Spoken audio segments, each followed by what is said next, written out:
Välkomna, nu kör vi igång. Sådär. Öppna upp PowerPoint. Där har vi den, ja. Så. Rickard Ökvist heter jag och jag kommer från Umeå. Och jag har ägnat hela min karriär, skulle man kunna säga, åt akustik i träbyggnader. Jag har åtminstone ett väldigt starkt fokus mot träbyggnader. Och jag tänkte prata för er här nu idag i 45 minuter-ish om hur ska träbyggnader utvecklas för att möta framtida ljudisoleringskrav. Och trä är ju som ett nytt material som man har börjat ge sig in nu på senare år på allvar verkligen. Och det finns ju mycket här att lära sig, så att det är ju lite grann det här att ljudisoleringskraven är ju fortfarande, vi testar lite grann, vad ska vi ha för krav egentligen för ett sånt system? För att trä är ju ett väldigt annorlunda material än betong. Och då är det inte självklart att de krav som funkar alldeles utmärkt på ett betonghus funkar lika bra i ett trähus. Och det tänker jag berätta mer om här nu, hur vi har forskat på det här i de senaste 10 åren, och vi håller fortfarande på säkert. Man blir ju aldrig klar med det där heller. Men först så tänkte jag berätta lite kort bara om vem är jag då egentligen. Så vi bara får den här att hänga på. Dessa clickers. Vi får köra manuellt. Sådär. Jag plockade ut lite bilder här som jag tyckte fånga upp på ett väldigt bra sätt vem jag är. Och mitt liv har varit verkligen berg- och dalbana här nu det senaste året. Alltså det har hänt hur mycket som helst. Men det är en sån här berg- och dalbana som är på väg uppåt. Alltså det är bra saker som händer hela tiden. Det är inga djupa dalar längre. Det har varit lite sånt också, men nu är det mycket kul. Det börjar med att vi gifte oss i mars i fjol. Och så satte vi upp som en liten checklista på kylskåpet, jag och min fru där. Vi ska ha bröllop, barn, hund och hus. 4 punkter. Och så när man ser det där på kylskåpsdörren varje dag, man ska käka frukost eller hela tiden, så du blir påmind om att det är hit vi ska. Och då börjar man jobba mot det där också. Och så sen, det tog inte ens ett år så har vi klickat i alla de här 4 punkterna. Och det är som bara, men shit, hur gick det där till? Men jag tror det är någonting som händer i huvudet på en så här när man verkligen bestämmer sig att vi ska hit. Och då ser man helt plötsligt alla möjligheter som faktiskt, man bombarderas ju med möjligheter varje dag, men om man inte har bestämt sig så är det lätt att man missar dem. Så att det var ett bröllop, och så sen så hämtade vi då hem en liten valp också. Vi hade den här svarta killen sedan tidigare, Gibson, han hade döpt efter gitarren. Så har vi Jussi då, den här nya tillskottet där efter Jussi Björling där, som är min husgud. Så det var då väldigt intensivt med hundvalp, och så sen så kom ju då Bebben väldigt kort därefter, så att han är nu snart 2 månader gammal, Elis, och här är min fru Malin då. Och så sen så har vi köpt Malins mormor och morfars gamla hus som vi ska ta över nu och flytta in i här, så att det var mycket kul som kom på en och samma gång. Så att min motivation är liksom här uppe och bara på väg uppåt. Så det gäller att tanka när man kan, för att livet är ju faktiskt så här trots allt, så att man ska inte glömma bort att unna sig att ladda batterierna. Sen är några bilder till här som tycker fångar mig också på ett bra sätt lite mer, och bara vad är mina intressen? Och det ser att det är mycket musik här, det är mycket elgitarr, jag spelar dödsmetall, teknisk dödsmetall och melodisk dödsmetall har väl varit som det jag håller på med allra mest sen barnsben. Och vi har varit ut och gjort lite någon turné och lite sånt där också. Men sen så på äldre dagar så insåg jag att jag är nog fasen, jag är ju syntare egentligen. Så att då gjorde jag en liten omväxling där på taget. Och så sen så har vi mitten här, mycket motorcyklar, och det var mycket äventyrsresor och åka på långa konstiga ställen och titta på saker, och så sen lite bankörning och sånt här. Och jag tycker de här bilderna fångar på ett bra sätt att det är musik och det är teknik. Och när man då tar de två och så rör man ihop det där, då får man en akustiker. För det är akustik vad det handlar om. Det är precis gränslandet mellan konst och teknik. Så att jag anser att jag är en av de här lyckliga människorna som betalar hyran med sin hobby. För att jag älskar verkligen det jag håller på med. Jag tycker det är superkul med ljud. Och min bakgrund, den ser ut då så här. Jag tog examen 2008, läste civilingenjör, teknisk fysik och civilingenjör medieteknik uppe i Luleå. Och så sen klev jag på en doktorandtjänst då direkt efter det. Och började att forska där i drygt 2 år, höll jag på då, fram till LIS. Men byggteknik är ju trots allt något väldigt tillämpat. Så jag kände att jag vill nog ändå ut i verkligheten och få lite skit under fingernaglarna, så jag började fatta vad det handlar om det jag ska forska om. Så att jag hoppade av den utbildningen och började på Tyréns som akustiker då, och körde på konsultlivet då några år och fick den här, byggde upp lite erfarenhet som bara, vad är det handlar om egentligen? Och började, nu börjar jag fatta vad det är, vad jag höll på med egentligen. För att de två, doktorera och vara konsult, är ju verkligen varandras motpoler, skulle man kunna säga. Och då kände jag mig redo att hoppa tillbaka in. Så då sökte jag pengar och fick möjlighet att göra en industridoktorandtjänst hos Tyréns. Och fortsatte då och löpte linan ut där och blev klar då på min avhandling som är temat just akustik i lätta träkonstruktioner. Och framförallt hur man ska mäta ljudet i dem så att upplevelsen stämmer överens också. Men det kommer mer om det här. Och så sen så har jag varit nu, jag hoppade över på VSP då i september i fjol. Och är ju fortfarande ganska ny här, men det är väl, nu känner jag att nu står vi verkligen i startgroparna och ska komma igång på riktigt här. För jag känner att här finns verkligen framåtanda. Och vi har väldigt höga ambitioner på just trä. Så att, lite om vision. Jag har som funderat kring det här att jag har en liten vision. Jag ska bli bäst i världen på musikakustik. Det är inte ett mål, för jag kommer aldrig bli det där.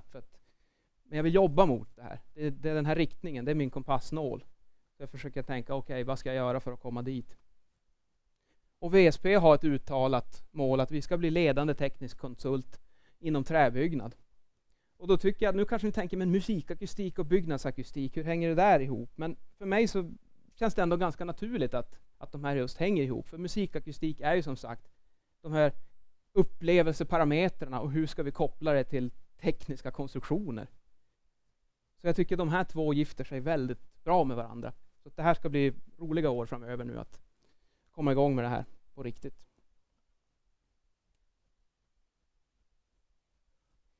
Den här bilden hade jag som omslag på min avhandling. För att jag tycker den fångar på ett väldigt, väldigt bra sätt vad vi håller på med, vi akustiker. Kanske lite konstigt vid en första anblick, men jag tycker att mackan kan symbolisera upplevelse. Och skjutmåttet här, den symboliserar ju mätning. Vi har objektiva parametrar, vi har subjektiva parametrar. Den här skjutmåttet kan vi med en 10 millimeters precision tala om exakt hur tjock den här mackan är. Men vad säger det om huruvida ni kommer tycka att den är god eller äcklig? Det är inte alls säkert att det är ett bra mått på det. Och det är den här problematiken som vi brottas med dagligen när vi är ute och gör ljudmätningar till exempel. Vi har en decibelmätare och får ut någon lite siffervärde på hur många decibel det är i ett rum. Och så ska vi tala om någon upplever att det här är bra eller dåligt. Och det är inte så lätt alla gånger. Vi ska koka ner alla möjliga tänkbara scenarier som kan uppstå. Till exempel i en bostad kan det vara stegljud, det kan vara någon som spelar musik, det kan vara trafik, det kan vara rassel, det kan vara ventilation, tvättmaskiner, alltså fläktar. Allt möjligt sånt där. Och så ska vi på något vis försöka fånga det där i en siffra liksom. Så här blev det. Så att det där är ett jobb som blir aldrig färdigt. Man får bara fortsätta och hitta på nya sätt och komma närmare och närmare sanningen hela tiden. Det här är lite siffror då från FNs prognos att 2050 så ska 2,5 miljarder människor flytta in i städer runt om globalt med den pågående urbaniseringen. Och det här är fruktansvärt mycket byggnader som kommer behöva byggas på grund av detta. Omräknat i konkreta siffror så tror jag de landade på 14 000 lägenheter varje dag i 40 års tid. Och ett annat sätt att räkna på det här är att vi måste nu bygga lika mycket som har byggts från mänsklighetens begynnelse fram till idag ska byggas en gång till på 40 år. Så att det saknar ju helt motstycke, det behovet som finns här. Och om vi nu ska börja bygga så här väldigt mycket, då är det ju också då väldigt viktigt att vi tänker på att vi bygger på rätt sätt så att vi inte bara trycker gasen i botten och växlar upp det här. Och så kanske vi har systemfel och suboptimala lösningar i det här. Det vill vi absolut inte ska hända. Så hållbart byggande blir ju superviktigt. Och givetvis är det ju här då som det kommer in trä i bilden. Och de här siffrorna tror jag var från 2014, att det ligger någonstans. Tunga konstruktioner uppåt 90% för flerbostadshus och en 10% lätta konstruktioner. Och med huvuddelen trä då. Men jag tror att vi är nog i en sån fas nu att den här träandelen är redo att kanske ta fart och öka upp lite mer än 10%. Men då är det som sagt också väldigt viktigt att ska vi trycka i nästa växel och ta gasen i botten och accelerera iväg, så måste vi se till att vi bygger husen på rätt sätt också. Därför behövs det nya tekniska lösningar, bättre mätmetoder, och att hela tiden. Man får aldrig sätta sig ner och vara nöjd. Det är det farligaste som finns. Jag kommer att prata en hel del om ljudisolering här idag. Och då tänkte jag också att vi kan ju börja med en liten sån här definition. Vad är ljudisolering för någonting? Definitionen på det. Jag gillar den här bilden på någon fjällstuga så här, för att den symboliserar ju då för mig värmeisolering. Och det är ju egentligen samma sak där. Pratar vi ljudisoleringen så ska vi se till att ljudet stannar kvar i samma utrymme som det skapas. Och i det här fallet så vill vi ju att värmen ska stanna kvar inne i fjällstugan. Då har vi bra isolering. Har vi dålig isolering så kommer värmen ut. Och det blir samma sak för ljud. Vi måste bygga på ett sådant sätt att ljudet stannar kvar där inne och inte kan ta sig iväg och störa andra. Eller det kan vara sekretess också som blir ett problem där. Så att det här handlar alltså inte om att hålla på och montera äggkartonger på väggarna eller några tygerabsorbenter och sånt här, utan det här är ju framförallt en konstruktionsfråga.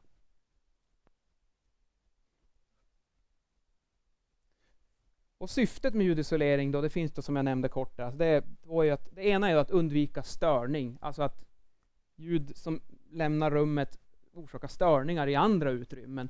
Alltså om någon sitter i rummet intill här kanske inte tycker det är så kul att lyssna på mig när jag står här och pratar, om de försöker jobba med någonting koncentrerat. Men det kan ju också vara att vi sitter här och har några hemliga affärsmöten. Och då är det ju sekretessen som blir en issue. Men det kan ju vara en kombination av båda två också. Det omvända gäller ju. Det kan ju komma ljud utifrån in till oss och störa oss. Och det är ju också något vi måste bygga så att till exempel den här fasaden ska se till att bullret från trafiken inte kommer in hit.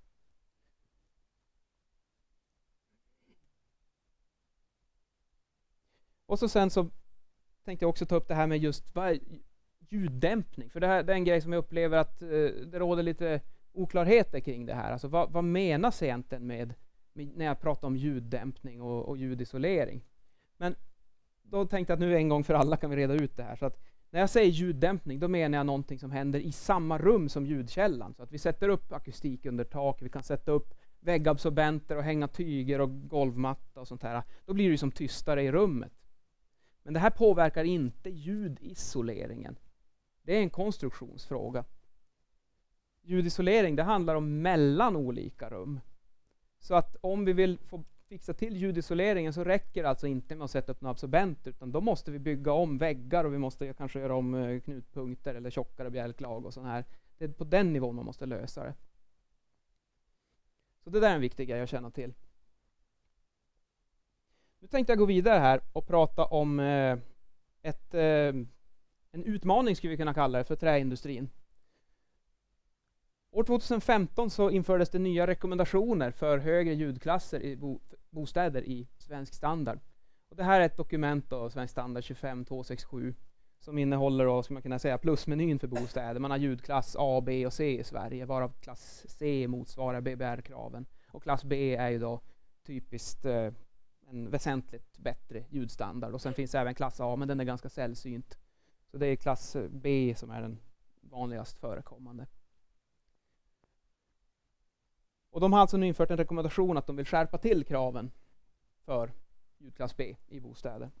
Men det är inte bindande krav i det här skedet, utan det är en rekommendation, det är viktigt att notera. Och nuvarande träkonstruktioner kan inte uppfylla de här föreslagna stegljuskraven som är i den här standarden nu. De har höjt ribban väldigt, väldigt mycket, så att de konstruktionerna som är ute på marknaden nu, de är ju anpassade för nuvarande krav, givetvis. Vi vill ju inte skjuta över målet i onödan heller. Och det här betyder ju då att tekniska lösningar måste utvecklas innan några nya bindande krav introduceras. För att om det kommer om några år någon ny skärpning, ja, nu är det här som gäller, upp med ribban och så finns det ingen färdig produkt som kan gå in och möta det här. Då ligger vi riktigt risigt till på träsidan. Så att, det är ju det här som jag brinner för och vill komma in och hjälpa till att ta fram de här nya tekniska lösningarna och hur ska vi angripa det här problemet. Nu ska jag gå vidare och berätta då lite grann om anledningen till det här. Varför skärper man till kraven? Här är då en bild från efter kriget när Europa låg i ruiner och man skulle bygga upp på nytt. Så att då var det ju som ett bra läge också att börja ta fram nya sätt att bygga byggnader och nya byggstandarder och definiera hur ska vi ta hand om akustiken när vi nu ska bygga på så här massiv skala. Så att ljudisoleringskraven utvecklas under mitten av 1900-talet och har sitt ursprung i tunga byggnadskonstruktioner, för det var den primära byggtekniken som förekom då. Och mätområdet är då från 100 Hz och uppåt.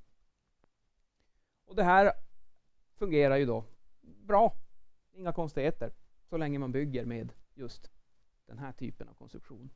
För sen då på 90-talet när det blev då tillåtet att börja bygga flerbostadshus i trä igen då här i Sverige, då tog man ju de här metoderna och designade sina trähus så att de skulle fixa de här kraven.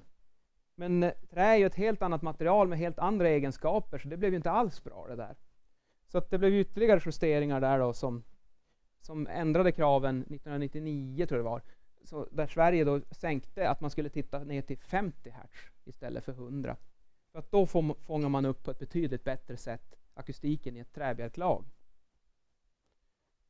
Och det här är ju då det primära problemet i ett trähus. Stegljud från grannar. Och så då tänker jag speciellt om det är någon barn som springer. Den här typen av ljud om man får från grannen är inte så roligt. En tung boll. Och så då låter det som att det kan vara en elefant som går på övervåningen när man upplever störningen. Det här förekommer givetvis också i betonghus, den här problematiken. Det är ju inte så att den inte finns där, men den är aningen värre i trähusen. Och det här har vi också tittat på med våra forskningsstudier nu, så vi har väldigt mycket kött på benen för att det faktiskt är på det viset. Så stegljusisoleringen, den utvärderas i ett begränsat frekvensområde. Här har vi nu 2 stycken svenska vardagsrum som är representativa för klass B vardagsrum. Och de här har då på pappret samma siffervärde. De ska ju då med andra ord vara lika bra. Och då måste man ju då också kunna förvänta sig att slutkunden upplever de här 2 som ekvivalenta. Men vi tittar då från 50 Hz upp till 3150 Hz. Jag har tagit med lite ytterligare hur det ser ut också då på de här. Och det här är ju då en ljudnivå, så att lägre är bättre. Och ja, högre ljudnivå och mer störning, kort sagt. Och här ser ni då att den blåa träkurvan och den orangea som symboliserar betongen här, de har väldigt olika karaktär. Speciellt utanför det här mätområdet.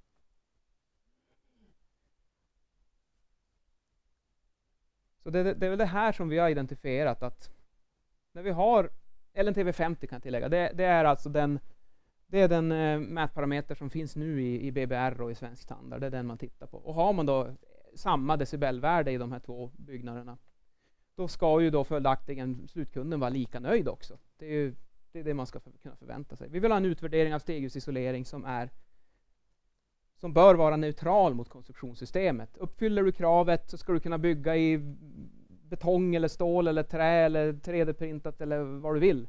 Det ska ju bli bra. Men våra studier har visat att det är inte riktigt hemma. Det är inte någon katastrof, för annars skulle det inte finnas något trähus överhuvudtaget. Då skulle ingen vilja bo där.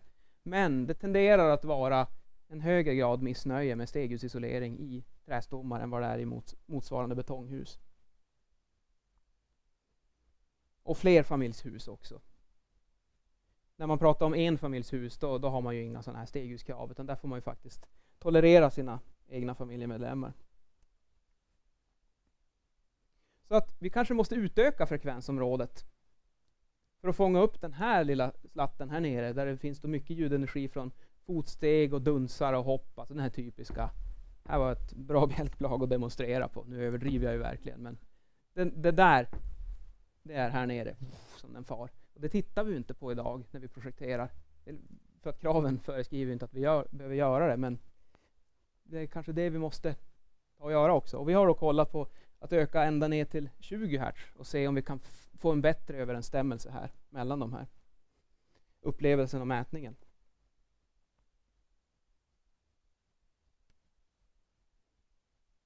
Och då har vi då tagit fram ett förslag på en ny parameter som vi kallar då för LNTV20 i det här fallet.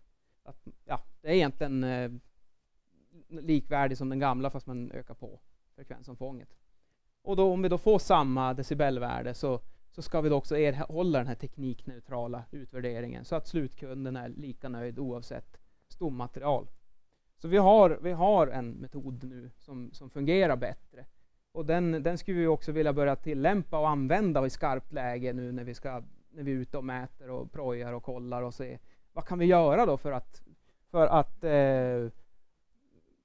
kan vi få ner den här blåa? Det är det som är hela problemet. Får vi bort det här, då är vi hemma.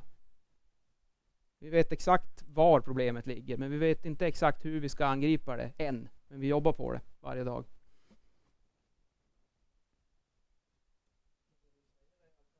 Det faktiska stegljudet ligger utanför mätområdet idag. Det är där problemet ligger, eller? Merparten av energin ligger utanför. Vi kan backa på den där sliden igen.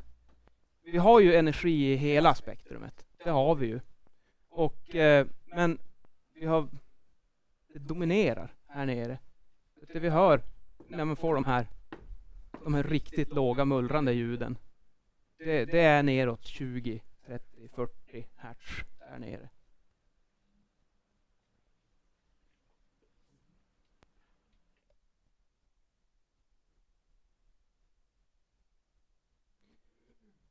Så att nuvarande rekommendation, då blir det faktiskt så här tråkigt när man tittar på den. Och här är det också en liten grej som har blivit fel. De har ju tolkat, eller egentligen två grejer som har blivit fel. Den här nya rekommendationen som infördes på väldigt preliminära forskningsresultat. De var inte statistiskt säkerställda.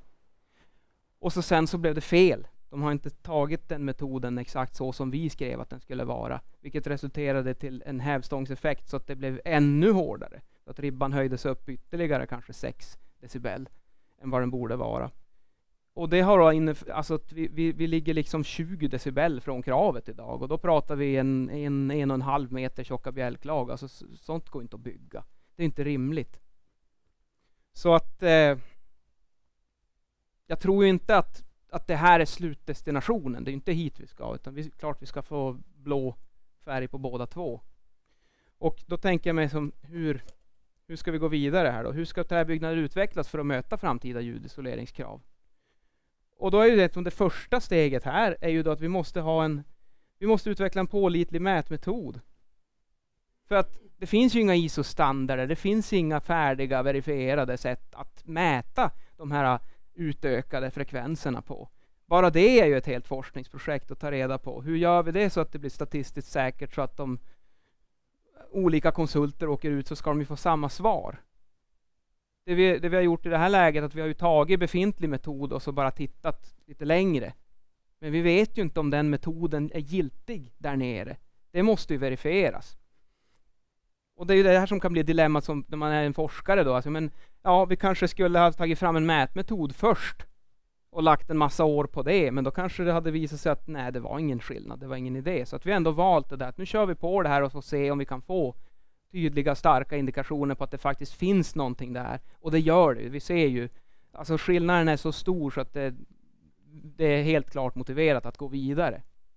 Så att mätmetoden är det första. Det som händer också om man har en taskig mätmetod, det är ju att då kommer vi att påtvinga industrin helt absurda säkerhetsmarginaler på grund av att vi inte kan mäta på rätt sätt. Det är inte schysst. Nästa steg är då att tillämpa mätmetoden. Och för att förstå stegjudsisoleringen. Då kan vi åka ut och börja titta på olika konstruktioner, olika tekniska lösningar. Man kanske kan göra parameterstudier tillsammans med någon industripartner och kolla vad händer om ni lägger till lite andra bjälklag eller om ni gör dem på det här sättet, om vi varierar. Vi kan ju jobba med styvheten kanske och sådana här grejer. Och titta på att när det blir en sån här duns i golvet, Är det det som går direkt genom bjälklaget som är det primära som dominerar? Är det där vi måste angripa problemet? Eller är det det som går ut mot kanterna och åker över flanken och så är det kanske väggarna som sätts igång och börjar stråla ut? Eller en kombination? Förmodligen är det ju många saker som samverkar här. Men det är ju sånt vi vill gå vidare då med att börja titta och analysera på det här. Och så sen också det vi nu på VSP vill komma igång och börja även köra beräkningar, simuleringar och prediktera det här. För att hittills har det varit väldigt mycket trial and error, alltså man bygger i fält för att det går svårt att räkna. Det finns inga motsvarande beräkningsverktyg för trä som det finns för akustik i betonghus. Och det är ju också ett stort problem. Men även där måste vi ta ett krafttag och gå fram och börja försöka räkna på det här och se vad får vi ut. Vi måste ju komma vidare. Alltså fordonsbranschen ligger ju flera decennier före akustiken, alltså byggnadsindustrin på de här grejerna. De kan ju beräkna och simulera sina bilar med avseende på akustiken. Och en bil är en väldigt komplex system och hur alla möjliga komponenter samverkar med varandra. Så att nog klart att det går att göra. Det är bara att vi måste ju ta tag i det och sätta igång.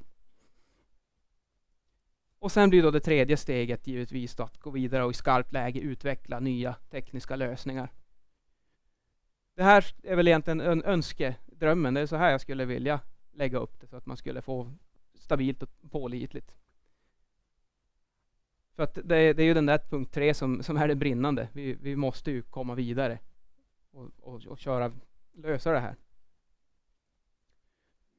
Och jag tror också att det här borde vara framtiden ändå. Alltså att vi kan få en ljudklassningssystem som tillåter att vi kan bygga bättre träkonstruktioner och få bra mätvärden i dem också. De kommer ju aldrig bli exakt som ett betongbjälklag. Det är ju fysiskt omöjligt. För densiteten är ju på en helt annan skala. Liksom. Det går ju inte. Men vi måste ju få dem good enough i alla fall. Och det tror jag ändå att med den här nya mätmetoden som vi har utvecklat nu, som är mycket mer pålitlig än det som svensk standard grundar sig på. Vi har mer än dubbelt så stort statistiskt underlag i våran studie, som även inkluderar deras studie. Då visar det sig att dels så blev det blev för tufft, men sen också att kraven måste ju också justeras. Så att när kravnivån inte är här astronomiskt hög, utan den kommer ner lite rimligare och vi kan börja använda metoden och förbättra nuvarande konstruktioner, då kanske det är within reach. Och det är det jag hoppas på, det är det jag jobbar för, det är dit jag vill. Det är mycket annat som påverkar också. Jag menar med klimathotet och sånt här kommer ju sätta en blåslampa i baken på oss allihopa. Vi måste ta tag i det här. Och då kanske helt plötsligt det blir helt andra ekonomiska incitament för träindustrin också att ta fram bättre lösningar. För att det är också en sån avvägning däremellan. Vad är ekonomiskt försvarbart? Hur mycket kan vi förbättra den här konstruktionen och fortfarande vara konkurrenskraftiga? För att det är klart att det kostar pengar. Det kommer ju inte bli billigare att bygga en bättre produkt. Men det är många parametrar som samverkar här. Så här ser det ju då ut om man skulle plotta annoyance ratio, störningsgrad, alltså procentandel slutkunder som upplever sig störda i sin bostad av stegljud. Och så har vi på x-axeln här impact sound SNQ som betyder single number quantity i dB. Alltså helt enkelt decibelvärdet, siffran. Vad har vi? Alltså ju högre decibel, desto mer andel störda blir det ju. Och då tror jag så här att den kommer att anta formen av en S-kurva. Att det finns tröskelvärden som att till exempel här uppe. Låt säga att smärtgränsen kanske är 60 dB. Ja, då har du 100% störning. Ja, om den är 70, 80, 90 eller 100 spelar ingen roll. Det kommer fortfarande vara samtliga som är störda. Och även då i den nedre delen blir det samma sak. Att om det blir någon undre hörtröskel, att går du under den här nivån så är det ingen som är störd. Och då kan du fortsätta att sänka till 30, 20, 10 eller vad det nu blir. Men du kommer fortfarande inte ha någon som är störd. Sen kommer det ju alltid finnas gnällspikar som aldrig blir nöjd. Det kanske är andra orsaker som orsakar störningen. Och så sen finns det väl de som inte bryr sig överhuvudtaget. Så att den går ju aldrig ner till 0,0 utan det kommer alltid finnas lite grann. Så att det vi är intresserade av, det är ju den här delen av kurvan. Här precis vid den här knixen. Att ska vi satsa, vad är rimligt nu här? Ska man satsa på 99% kundnöjdhet eller 95 eller 90 eller kanske 80 kanske räcker? Det där är ju då, här kommer ju samhällsperspektivet in i bilden. Alltså vad är försvarbart ekonomiskt och socialt? Jag menar, bostadsbristen är ju inte heller något att leka med. Att vi kanske måste tolerera en högre grad störning för att de här andra parametrarna väger tyngre. Så att det här är ju också där vi står nu och försöker lista ut vart ska vi lägga ribban någonstans här nere. Och som den är när man nu har formulerat en sådär med väldigt stenhårda krav, då blir det typ som att man har lagt ambitionsnivån där. Visst, alltså man löser ju problemet, det gör man ju. De funkar ju, de kraven som finns med i svensk standard, men det gör ju att det blir i praktiken att man bara, vad är det man brukar säga på engelska, throw the baby out with the bathwater. Det är ju en dum lösning, så vill vi inte ha det. Jag kan visa lite grann här också, lite resultat från studien.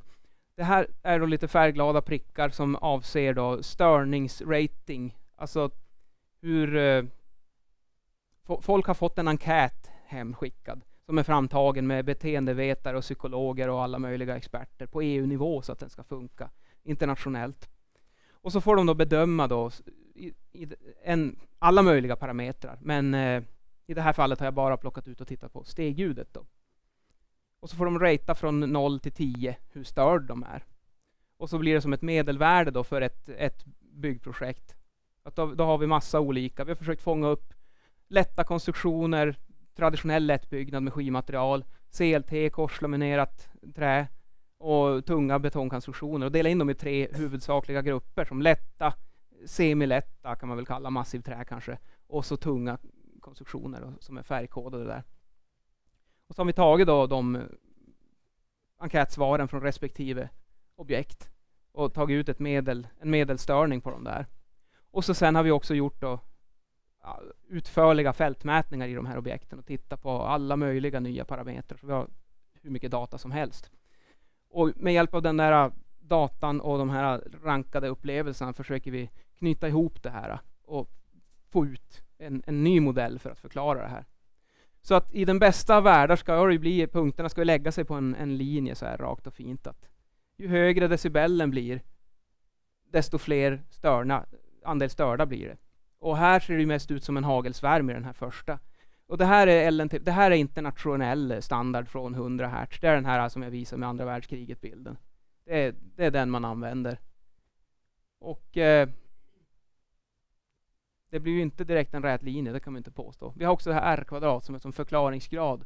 Alltså hur stor procentandel av variationerna här kan den här räta linjen förklara. Och den är ju som 18%, det är inte alls bra. Det är ju typ sämre än slumpen.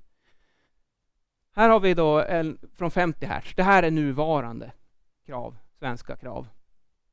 Och då åker ju den förklaringsgraden upp betydligt bättre till 49%. Nu börjar det ju ändå påminna om man ser som en fin rät linje här som det ska vara. Och de börjar gruppera in sig, liksom att betongen tenderar att lägga sig längre ner här medan trähusen ligger en aningen högre sådär. Men det som händer sen då, att när man inkluderar de här utökade frekvensområdena där för att ta hänsyn till de här dunsarna av det, då sticker förklaringsgraden upp ännu mer. Det är 71%. Och nu blir det ännu mer som en rät linje där. Och sen den här fjärde då, den här avser den som hamnade i SIS. Och den blev ju då faktiskt sämre.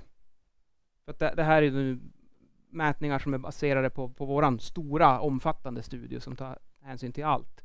Men de fick jättehög förklaringsgrad med den här. Men det är också när man har ett fåtal punkter så är det kanske lättare att mappa upp en rät linje där. Och så hade man kanske ett betongobjekt som låg långt ner där, och så har man alla andra i ett litet kluster. Och så bara drar man en rak linje, så får man typ 90% förklaringsgrad.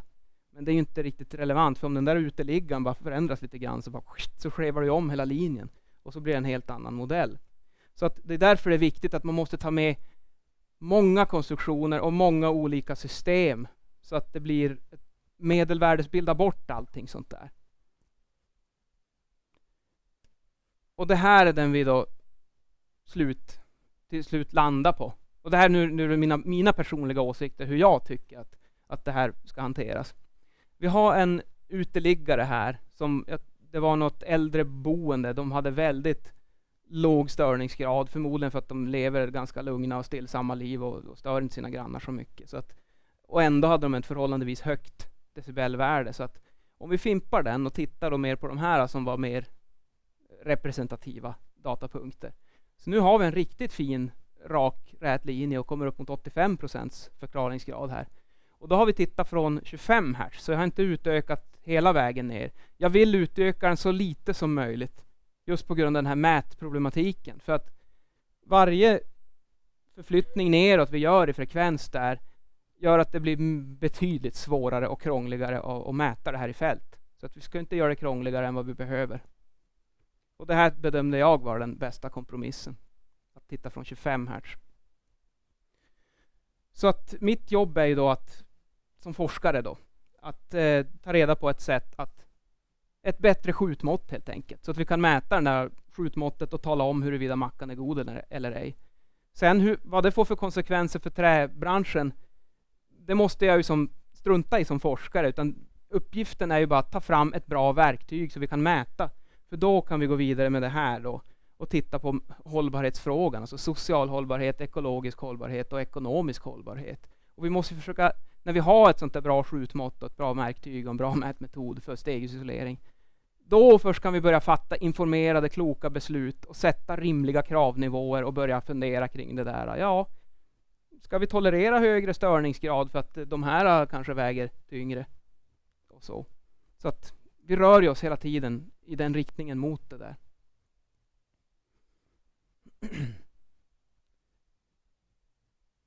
För man skulle också kunna titta på det lite grann så här som två vågskålar.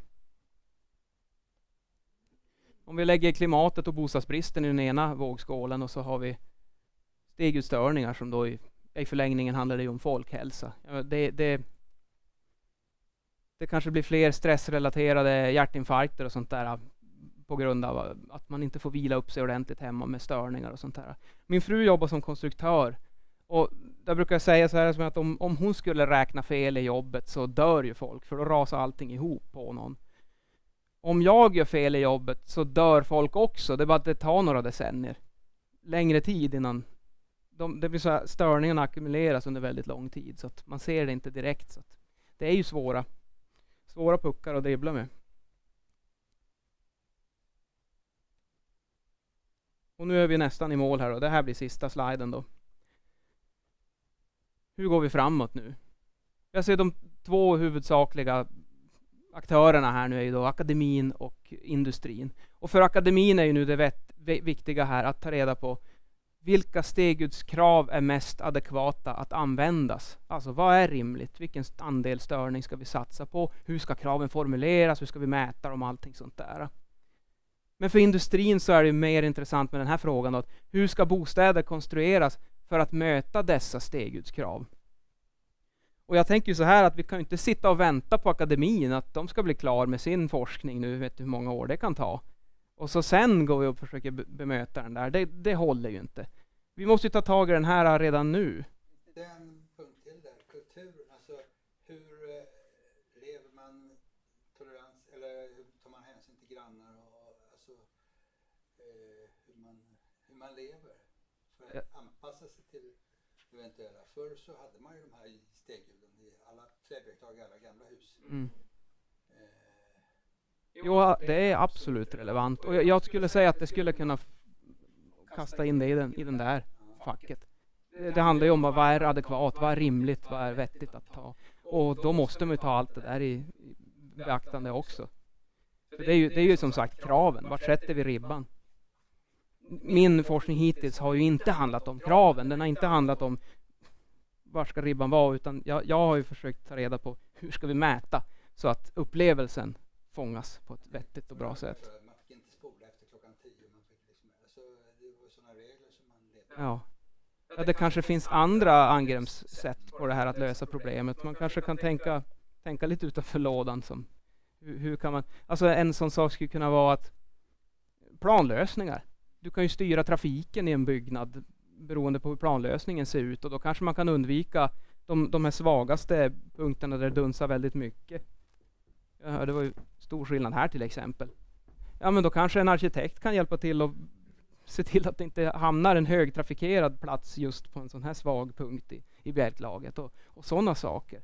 Och det är kanske inte heller säkert att det är motiverat att ha samma krav överallt i en byggnad. Till exempel ett litet sovrum, 10 kvadratmeter, det tycker jag börjar se ganska vanligt ut i många trähus jag har sett. Där går man ju inte.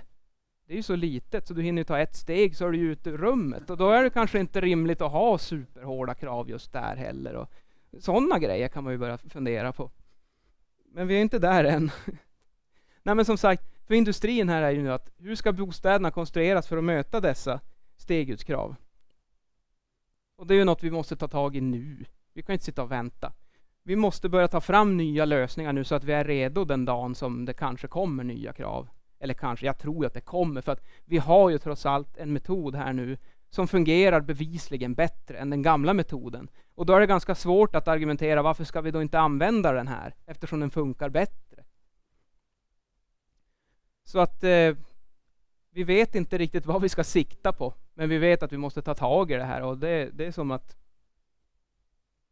det är där jag vill komma in nu och med VSPs tillsammans här nu när man har all den här enorma kunskapen som finns här i ryggen också. Att jag är ju lite institutionaliserad eftersom jag har haft så väldigt mycket fokus här borta i akademin. Men nu vill jag hit till den här delen och jobba mer som konsult och i verkliga praktiska tillämpningar komma och lösa det här. Och jag kan inte lösa det här själv, det finns inte en chans. Men alltså tillsammans med industripartners och tillsammans med alla andra duktiga, kunniga träkonsulter som finns här på VSP. Och vi är ju inte bara lilla Sverige utan vi har ju hela världen i ryggen också. Vi närmar oss nu och passerar väl snart 50 000 anställda. Och det finns ju ett enormt kunnande här som vi jobbar mycket på att försöka knyta ihop det här. Alltså att hur kan vi ta den här globala Formel 1 spetskompetensen och få ner den hit till bland annat Växjö.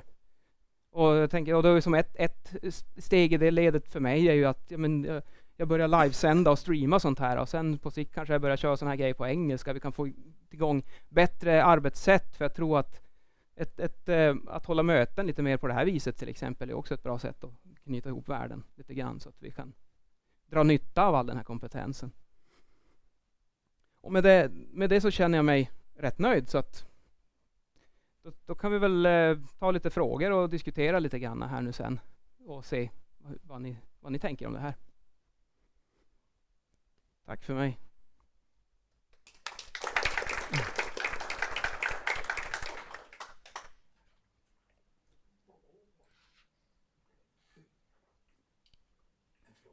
Ja. Har du mött den icke-svenska industrin, hur de ser på när de kommer till Sverige och ska leverera, att det är en helt andra krav här än vad det är i övriga EU? Det där är ju ett problem, alltså att vi inte enas för att man ska ju, alltså, för det vi håller på med nu, vi har redan världens hårdaste krav när vi tittar från 50 och så sen börjar vi prata om att gå ner till 20 då. Ännu värre och de andra, vad är ni tokiga liksom? Det blir liksom att man ska köra en Formel 1-turnering i Vollerim lokalt. Alltså, vi är för små. Vi måste få större samverkan. Och då kanske man skulle kunna säga att en smartare angreppspunkt kanske är att försöka få resten av Europa att komma med på 50 Hz-tåget istället för att börja bryta ner det här till 20. Kanske en bättre väg framåt. För att då blir vi ju många. Då blir det ju lite muskler bakom och då kan vi mer gå in och göra de här avancerade studierna och beräkningarna med sensorer och allt möjligt sånt här. Alltså tekniken finns ju. Det är bara att någon måste ta tag i det också. Att det finns ett ekonomiskt incitament att göra det också. Så att, men det är en hel del motstånd att gå från 100 ner till 50 internationellt också. Där är ju en ganska livlig debatt också i akustikvärlden att de menar på att mätosäkerheten är för stor. Vi kan inte gå ner till 50 för vi litar inte på mätmetoderna tillräckligt. Och ja, till viss del har de ju poäng. Det är svårare att mäta där nere. Men å andra sidan, vi har ju gjort det nu sedan 90-talet. Så att vi har bra koll på det där nu. I Sverige i alla fall, hur man mäter ner till 50. Så att det är ju återigen kanske en fråga som hamnar lite mer där åt akademihållet där. Alltså ska Ska man verkligen gå så hårt framåt här, eller är det bättre att försöka på någon EU-nivå istället? Samordna ihop det här på bredare front. Att bygga från 100 Hz och att bygga från 50 Hz också, det ska man hårdra, det är ju typ som att dubblera tjockleken på konstruktionen. Det är ju omfattande ekonomiska konsekvenser av att göra en sån förändring, så det är ingenting som man gör en handvändning.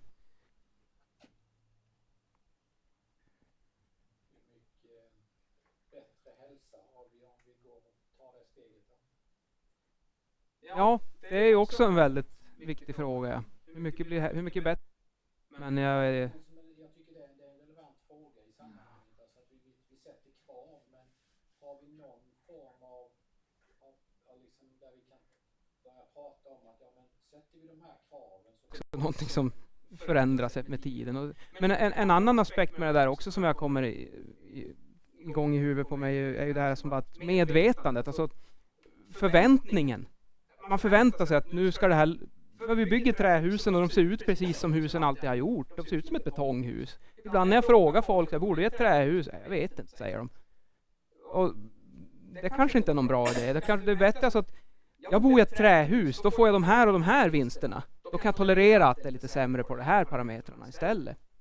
Att då får man en annan förståelse för det där också. För förväntningar är ju något som verkligen driver upp störningarna. Om man förväntar sig något helt annat. Ljudet blir bättre i de högre frekvenserna i trähus? Absolut. Det är ju överlägset bättre på höga frekvenser. Om det ja, man hör dem sämre, vilket är bättre. Jo, exakt. Jo, så att för att ljudisolera tal så är det ju toppen.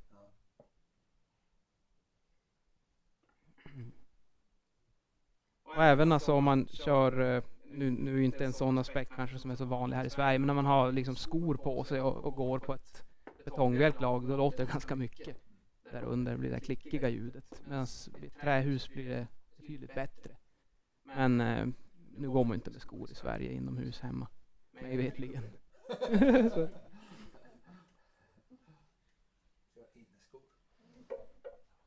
Mm.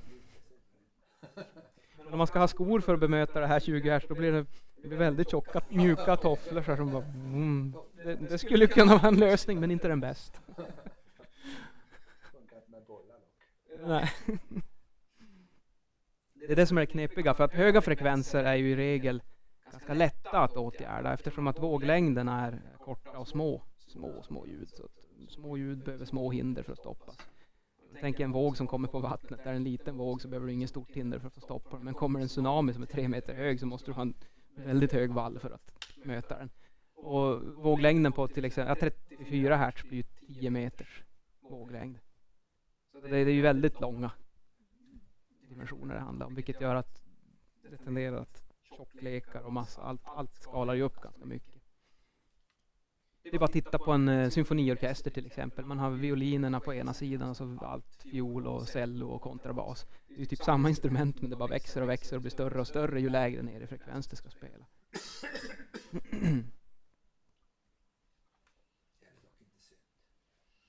Nej. Hur mycket forskning sker i andra länder? Jag menar, jag kan tänka mig, du sa att det är vissa andra länder, de liksom fattar kanske inte det här. Jag tänker, när kommer man till Indien och börjar prata om det här ljud, där det bor folk på varandra hela tiden, så kan det inte vara något bekymmer. Det är alltså kulturen. Hur mycket forskning är det på andra håll i världen runt det här? Det jag har tittat på är ju Norge först och främst. De har gjort också stora omfattande forskningsprogram med samma tema. De har dock inte gått hela vägen ner till 20, utan de har tittat ner mot 50. Men de har gjort i mångt och mycket samma studie som oss. Och den landar i ungefär samma slutsatser som oss också. Och även i Finland har det gjorts en del också på det här. Jag tittar mest på de som ligger som närmast oss och liknande konstruktionstyper.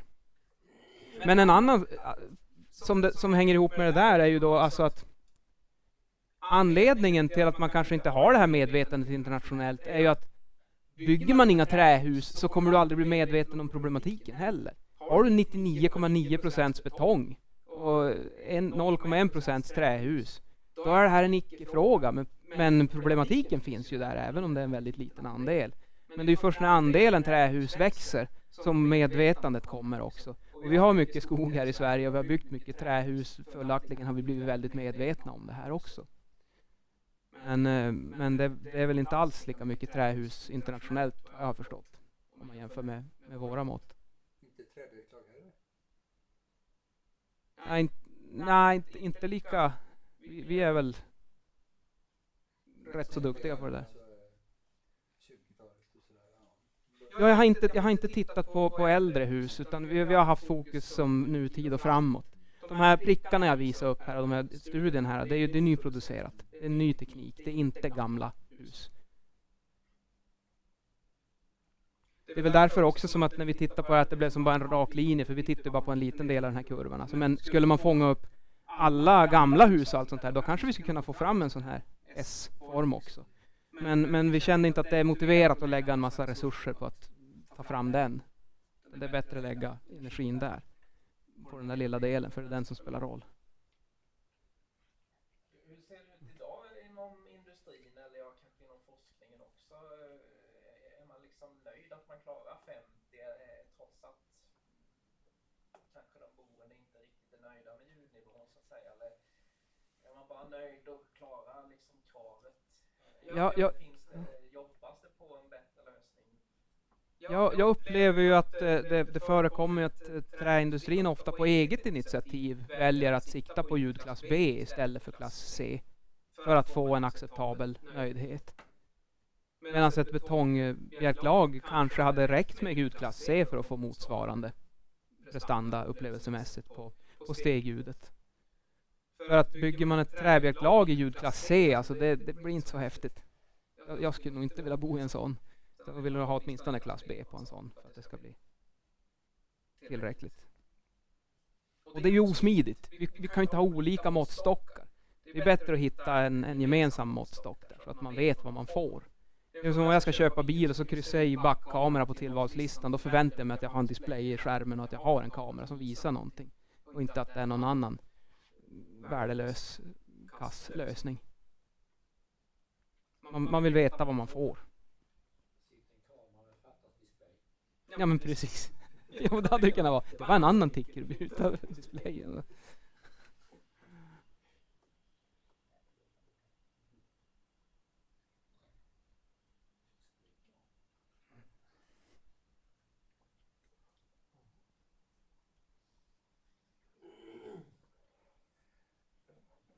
Ja. Men vad är den optimala lösningen på ett björklag och ett träbjörklag? Har du några sådana? Ja, så det är ju det som är nästa steg. Det har dragit igång ett forskningsprojekt uppe i Luleå då, mitt gamla forskargäng nu, som kommer att köra några år till, och de kommer börja titta på just det här som du säger, alltså också lite tekniska lösningar. Hur ska vi bygga? Vad kan vi göra? Men det är också att en förutsättning för att jobba fram en teknisk lösning är ju att vi måste kunna kvantifiera vad är det vi siktar på med den här lösningen. Hur vet vi att den är bra? Och för att kunna veta att den är bra så måste vi kunna mäta den och sätta upp ett mål vad vi ska sikta på när vi mäter. Först då kan vi säga om den är bra eller dålig. Finns det andra tekniska lösningar som att man sänder ut signaler som tar bort frekvenser? Ja, alltså det är ju samma teknik som sitter i de här som man har när man är ute och flyger. Noise reduction-lurarna, ja. Det skulle väl kanske funka i teorin. Jag tror dock i praktiken att det skulle bli en dyr och svår lösning. Men allt är ju möjligt, absolut. Det är ju så. Jag har svårt att tro att det är... elementära bjälklag om man liksom tog bort ljudet på ett annat sätt. Jo, precis. Nej, men i dagsläget är det nog svårt. Men samtidigt, jag menar, tekniska utvecklingen går ju exponentiellt den också, så mitt och där så.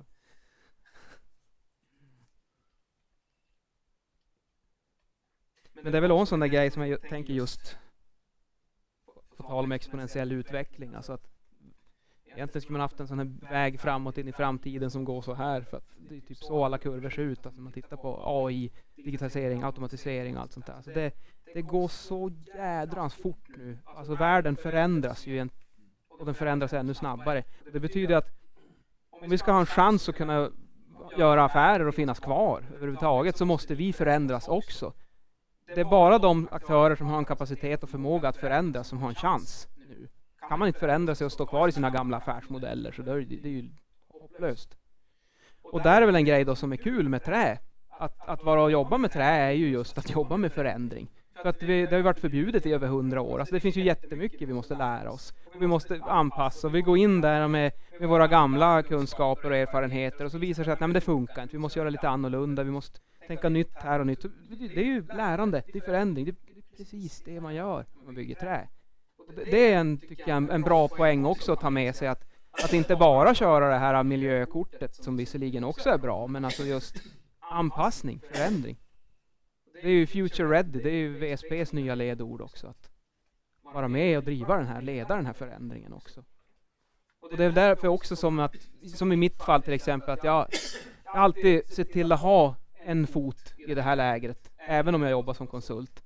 Och förhoppningsvis så kan jag nu också komma in på Umeå universitet och gå in som en adjungerad roll där fram emot hösten nu om jag blir godkänd, det vill säga man ska inte ropa hej ännu, men det hoppas jag blir bra. För då kan man också hålla koll på det här, att om vi på VSP ska kunna leda utvecklingen, då måste vi också ha koll på vad är kunskapsfronten? Vad är den absoluta spetsen? Då måste jag hit och hålla koll på vad de gör i akademin. Annars så ligger man ju och tar rygg på någon annan. Men jag vill inte ta rygg, jag vill leda. Jag vill vara längst fram. Och då är forskningen som gäller. Och så sen 20% där, man har en stor tå i den kanske. Och så har man den stora tyngden här så att man kan hålla koll. Okej, det är det där som är kompassriktningen. Och så nu kom igen här nu springer vi ditåt. Det är så jag vill jobba. Men när man ska stå och konstruera ett hjälplag så kan man inte vänta på akademin. Man måste liksom göra en konstruktion och pröva. Ja, vi får ju ta de metoder vi har nu. Och det är ju så att vi har ju en ganska god integration även om vi använder nuvarande metoder. Och titta och se vad får vi ut. Ja, vad kan vi göra med det vi har nu? Så gör vi så gott vi kan. Och se vart vi hamnar parallellt med dem. Och i takt med att bättre metoder kommer fram så kanske vi kan börja implementera dem och titta på dem också. Men en sån där jättestor game changer vore ju om vi kunde börja räkna och simulera och prediktera ljudisoleringen. Istället för att göra dyra mock-upper och trial and error lösningar. Så att vi gör en parameterstudie först och så simulerar vi fram en massa lösningar. Så får vi ut kanske 4 spår. Det är de här vi ska titta och gå vidare med. Där är vi ju inte idag. Men det börjar komma, det finns verktyg nu för att börja göra de här grejerna.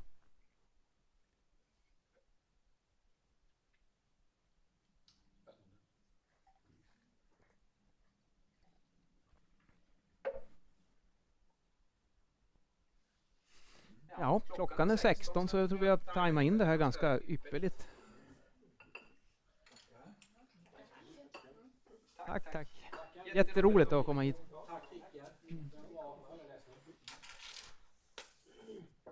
Ja, då tar vi och släcker ner livesändningen här och hej då internet.